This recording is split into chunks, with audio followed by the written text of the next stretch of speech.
আকাশবাণী খবর পড়ছি অর্ক সেন। প্রথমে বিশেষ খবর।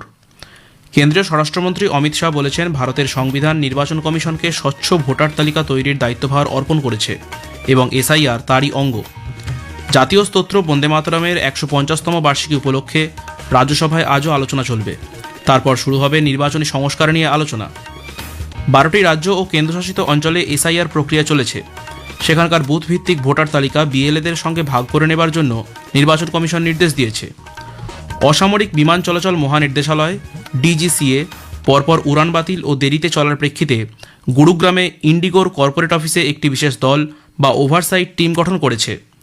প্রধানমন্ত্রী নরেন্দ্র মোদী ইসরায়েলের প্রধানমন্ত্রী বেঞ্জামিন নেতানিয়াহুর সঙ্গে টেলিফোনে ভারত ইসরায়েল কৌশলগত অংশীদারিত্ব আরও জোরদার করার প্রতিশ্রুতি পুনর্ব্যক্ত করেছেন। ভারত এবং মালয়েশিয়া সন্ত্রাসবাদ এবং আন্তর্জাতিক অপরাধের বিরুদ্ধে পারস্পরিক সহযোগিতা বাড়াতে পুনরায় প্রতিশ্রুতিবদ্ধ হয়েছে। টি-20 ক্রিকেটে সিরিজের দ্বিতীয় ম্যাচে ভারত আজ নিউ চণ্ডীগড়ে দক্ষিণ আফ্রিকার মুখোমুখি হবে। আসছি বিস্তারিত খবরে। কেন্দ্রীয় স্বরাষ্ট্রমন্ত্রী অমিত শাহ বলেছেন, সংবিধান অনুযায়ী ভোটার তালিকা প্রস্তুত করা নির্বাচন কমিশনের দায়িত্ব এবং বিশেষ নিবিড় পর্যালোচনা বা এসআইআর তারই অঙ্গ। লোকসভায় গতকাল নির্বাচনী সংস্কার নিয়ে আলোচনায় তিনি বিরোধীদের অভিযোগ খণ্ডন করে বলেন, বিরোধী দলগুলি বিশেষ করে কংগ্রেস এসআইআর নিয়ে মিথ্যা প্রচার চালাচ্ছে এবং দেশ, সরকার ও নির্বাচন কমিশনের ভাবমূর্তি ক্ষুণ্ণ করছে। তিনি বলেন, এসআইআর আসলে ভোটার তালিকার পরিশোধন। প্রথম এসআইআর 1952 সালে জওহরলাল নেহরু প্রধানমন্ত্রী পদে থাকাকালীন হয়েছিল বলেও তিনি স্মরণ করিয়ে দেন। তিনি বলেন, 2004 সালের পর থেকে বিভিন্ন রাজ্য ও কেন্দ্রশাসিত অঞ্চলে এসআইআর চালানো হয়েছে। কেন্দ্রীয় স্বরাষ্ট্রমন্ত্রী অভিযোগ করে বলেন, বিরোধীরা চিন্তিত কারণ জনগণ তাদের ভোট দেয় না এবং এসআইআরের ফলে সেই সব অনুপ্রবেশকারীদের নাম মুছে যাবে যারা তাদের সমর্থক। इस एसआईआर पर गहन पुनर्निरीक्षण पर एक तरफा झूठ फैलाया और देश की जनता को गुमराह करने का प्रयास किया। सदन के पक्ष और विपक्ष के सभी सदस्यों मैंने एसआईआर की प्रक्रिया का, इससे जुड़े हुए संवैधानिक अनुबंधों का और भूतकाल में जो एसआईआर हुए वो सभी का गहन अभ्यास किया है। मैं आज आपके माध्यम से इस सदन को और सदन के माध्यम से पूरे देश की जनता को जो झूठ विशेषकर कांग्रेस पार्टी द्वारा फैलाया गया है वो झूठ का मेरे तर्कों के हिसाब से जवाब देना चाहता हूं। রাজ্যসভায় আলোচনায় অংশ নিয়ে আরএসপি নেতা এন.কে প্রেমচন্দন অভিযোগ করেন, সারা দেশে যেভাবে নির্বাচন সংস্কার চালানো হচ্ছে তার ফলে বিভিন্ন রাজ্যে বিশৃঙ্খল পরিস্থিতির সৃষ্টি হচ্ছে। কংগ্রেস নেতা কে.সি. ভেনুগোপাল বলেছেন, ভোটাধিকার গণতন্ত্রের মৌলিক নীতি। নির্বাচন কমিশন পক্ষপাতদুষ্ট আচরণ করছে বলে তিনি অভিযোগ করেন। জাতীয় স্তোত্র বন্দে মাতরমের 150তম বার্ষিকী উপলক্ষে রাজ্যসভায় আজও আলোচনা চলবে। সভার নেতা ও কেন্দ্রীয় মন্ত্রী জগৎ প্রকাশ নাড্ডার ভাষণের মধ্যে দিয়ে এই নিয়ে দুদিন ধরে চলা আলোচনার পরিসমাপ্তি হবে। উল্লেখ্য, গত মঙ্গলবার রাজ্যসভায় এই নিয়ে আলোচনার সূত্রপাত করেন কেন্দ্রীয় স্বরাষ্ট্রমন্ত্রী অমিত শাহ। এতে অংশ নিয়ে কংগ্রেস নেতা জয়রাম রমেশ অভিযোগ করেন, এই আলোচনা আসলে প্রাক্তন প্রধানমন্ত্রী জওহরলাল নেহরুকে অসম্মান করার উদ্দেশ্যে। কংগ্রেসের প্রতিটি অধিবেশনে বন্দে মাতরম গাওয়া হতো বলেও তিনি উল্লেখ করেন। সিপিআই নেতা সন্তোষ কুমার বলেন, বন্দে মাতরম ভগৎ সিং, চন্দ্রশেখর আজাদ, ক্ষুদিরাম বসুর মতো হাজারো স্বাধীনতা সংগ্রামী ও নেতাদের অনুপ্রেরণা ছিল। বিজেপি নেতা রামচন্দ্র জাংরা বলেছেন, বন্দে মাতরম গোটা ভারতের অনুপ্রেরণার উৎস। বন্দে মাতরম নিয়ে আলোচনা শেষে রাজ্যসভায় আজ নির্বাচনী সংস্কার নিয়ে আলোচনা শুরু হবে। যে 12টি রাজ্য এবং কেন্দ্রশাসিত অঞ্চলে ভোটার তালিকার বিশেষ নিবিড় সংশোধনী বা এসআইআর প্রক্রিয়া চলছে, নির্বাচন কমিশন সেখানকার বুথ ভিত্তিক ভোটার তালিকা বিএলএদের সঙ্গে ভাগ করে নেওয়ার জন্য ওই রাজ্যের মুখ্য নির্বাচনী আধিকারিকদের নির্দেশ দিয়েছে। নির্বাচন কমিশন জানিয়েছে, বিহারের মতো অনুপস্থিত, স্থানান্তরিত, মৃত বা ভুয়ো হিসেবে চিহ্নিত ভোটারদের বুথ ভিত্তিক তালিকা সংশ্লিষ্ট রাজনৈতিক দলগুলির বিএলএদের সঙ্গে ভাগ করে নেওয়া হবে। সেই সব ভোটার যাদের সঙ্গে বিএলওরা যোগাযোগ করতে পারেননি তাদের নামও তালিকায় অন্তর্ভুক্ত করা হবে। খসড়া ভোটার তালিকা প্রকাশের আগে বিএলএদের তালিকা সরবরাহ করা হবে বলে নির্বাচন কমিশন জানিয়েছে। অসামরিক বিমান চলাচল মহানির্দেশালয় ডিজিসিএ পরপর উড়ান বাতিল ও দেরিতে চলার প্রেক্ষিতে গুরুগ্রামে ইন্ডিগোর কর্পোরেট অফিসে একটি বিশেষ দল বা ওভারসাইট টিম গঠন করেছে। ডিজিসিএর এক নির্দেশিকায় জানানো হয়েছে, এর উদ্দেশ্য হল উড়ান বাতিল বা দেরিতে চলার জন্য যাত্রীদের যে কোনো সমস্যার নিরসন করা।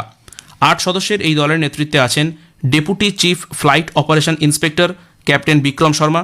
তারা উড়ান চলাচলের বিভিন্ন গুরুত্বপূর্ণ দিক, যেমন কত সংখ্যক ক্রু সদস্য রয়েছেন, তাদের কতজন কাজে যোগ দিচ্ছেন ইত্যাদি খতিয়ে দেখবেন।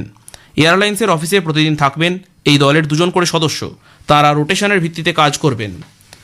এদিকে ইন্ডিগোর একাধিক ফ্লাইট বাতিল হয়ে যাত্রী ভোগান্তির পরিস্থিতি কিভাবে তৈরি হলো, দিল্লি হাইকোর্ট আজ কেন্দ্র সরকারের কাছে তা জানতে চেয়েছে।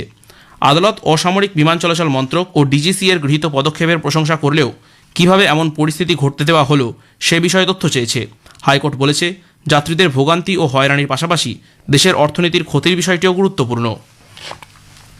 যাত্রী স্বাচ্ছন্দ্য বাড়াতে ভারতীয় রেল 2023-24 আর্থিক বর্ষে প্রায় 60,000 কোটি টাকারও বেশি ভর্তুকি প্রদান করেছে। লোকসভায় এক প্রশ্নের উত্তরে রেলমন্ত্রী অশ্বিনী বৈষ্ণব বলেন, এই ভর্তুকির পরিমাণ যাত্রীদের মোট খরচের প্রায় 45%। ভারতীয় রেলের ভাড়া সারা পৃথিবীর মধ্যে সবথেকে সস্তা বলে তিনি মন্তব্য করেন।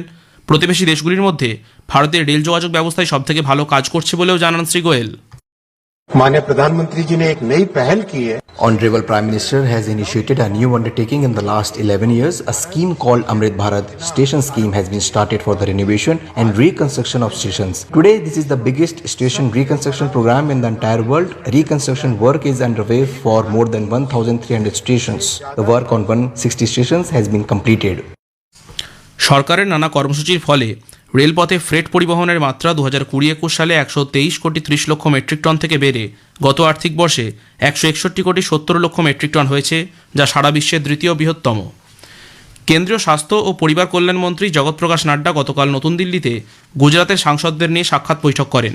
বৈঠকে যক্ষ্মামুক্ত ভারত উদ্যোগকে এগিয়ে নিয়ে যাওয়ার বিষয়ে আলোচনা হয়। সামাজিক মাধ্যমে এক পোস্টে মন্ত্রী জানান, সকলের সক্রিয় অংশগ্রহণ, সচেতনতা বৃদ্ধির মাধ্যমে যক্ষ্মার বিরুদ্ধে লড়াই দ্রুততর করা সম্ভব। কেন্দ্রীয় জলশক্তি মন্ত্রী সি.আর. পাতিল ভার্চুয়ালি সুজলাম ভারত অ্যাপ চালু করেছেন। জল জীবন মিশনের অধীনে গ্রামাঞ্চলে জল সরবরাহ পরিকাঠামোর উন্নয়ন করতেই এই পদক্ষেপ।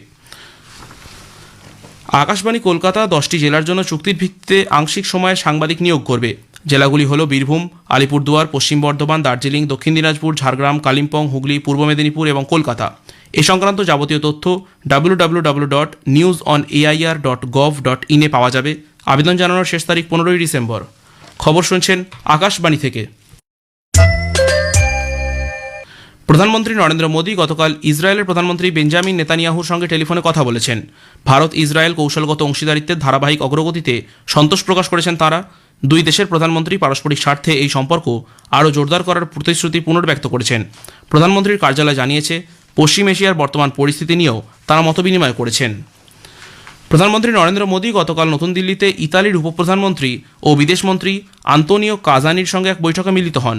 পরে সামাজিক মাধ্যমে এক বার্তায় শ্রী মোদী বলেন, ভারত ও ইতালির বন্ধুত্বের সম্পর্ক দিন দিন আরও শক্তিশালী হয়ে উঠেছে, যার ফলে উপকৃত হচ্ছে দুদেশের মানুষ এবং বিশ্বের জনগণও।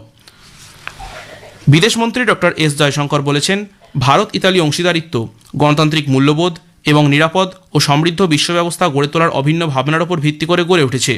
ইতালির উপপ্রধানমন্ত্রী এবং বিদেশমন্ত্রী আন্তোনিও তাজানির সঙ্গে বৈঠকে শ্রী জয়শঙ্কর বলেন, উভয় দেশ 2025 থেকে 29 সালের জন্য কৌশলগত পরিকল্পনা নিয়ে এগিয়ে চলেছে। ভারত এবং মালয়েশিয়া সন্ত্রাসবাদ এবং আন্তর্জাতিক অপরাধের বিরুদ্ধে পারস্পরিক সহযোগিতা আরও বাড়াতে পুনরায় প্রতিশ্রুতিবদ্ধ হয়েছে। এক যৌথ বিবৃতিতে বিদেশ মন্ত্রক বলেছে, নতুন দিল্লিতে জঙ্গি সমস্যা মোকাবিলা সংক্রান্ত যৌথ কমিটির তৃতীয় বৈঠকে দুপক্ষ আঞ্চলিক এবং আন্তর্জাতিক স্তরে সন্ত্রাসবাদের সমস্যা নিয়ে মত বিনিময় করে। বৈঠকে যৌথভাবে সভাপতিত্ব করেন ভারতের বিদেশ মন্ত্রকের যুগ্ম সচিব বিনোদ বাহারে এবং মালয়েশিয়ার স্বরাষ্ট্র মন্ত্রকের আন্ডার সেক্রেটারি মোহাম্মদ আজলান বিন রাজালি। উভয় পক্ষই সব ধরনের সন্ত্রাসবাদের নিন্দা করেছে এবং জঙ্গি দমনে আন্তর্জাতিক সহায়তা জোরদার করার ওপর গুরুত্ব দিয়েছে। টি-20 ক্রিকেট সিরিজের দ্বিতীয় ম্যাচে ভারত আজ দক্ষিণ আফ্রিকার মুখোমুখি হবে। নিউ চণ্ডীগড়ের মুলানপুরে মহারাজা যাদবেন্দ্র সিং আন্তর্জাতিক ক্রিকেট স্টেডিয়ামে খেলা শুরু হবে সন্ধ্যা 7টায়। শেষ করার আগে খবরের বিশেষ কিছু অংশ আরও একবার। কেন্দ্রীয় স্বরাষ্ট্রমন্ত্রী অমিত শাহ বলেছেন, ভারতের সংবিধান নির্বাচন কমিশনকে স্বচ্ছ ভোটার তালিকা তৈরির দায়িত্বভার অর্পণ করেছে এবং এসআইআর তারই অঙ্গ। জাতীয় স্তোত্র বন্দে মাতরমের 150তম বার্ষিকী উপলক্ষে রাজ্যসভায় আজও আলোচনা চলবে। তারপর শুরু হবে নির্বাচনী সংস্কার নিয়ে আলোচনা। 12টি রাজ্য এবং কেন্দ্রশাসিত অঞ্চলে এসআইআর প্রক্রিয়া চলছে। সেখানকার বুথ ভিত্তিক ভোটার তালিকা বিএলএদের সঙ্গে ভাগ করে নেবার জন্য নির্বাচন কমিশন নির্দেশ দিয়েছে। অসামরিক বিমান চলাচল মহানির্দেশালয় ডিজিসিএ পরপর উড়ান বাতিল ও দেরিতে চলার প্রেক্ষিতে গুরুগ্রামে ইন্ডিগোর কর্পোরেট অফিসে একটি বিশেষ দল বা ওভারসাইট টিম গঠন করেছে। প্রধানমন্ত্রী নরেন্দ্র মোদী ইসরায়েলের প্রধানমন্ত্রী বেঞ্জামিন নেতানিয়াহুর সঙ্গে টেলিফোনে ভারত ইসরায়েল কৌশলগত অংশীদারিত্ব আরও জোরদার করার প্রতিশ্রুতি পুনর্ব্যক্ত করেছেন। খবর শেষ হলো। এর পরের খবর শুনুন 7টা বেজে 25 মিনিটে।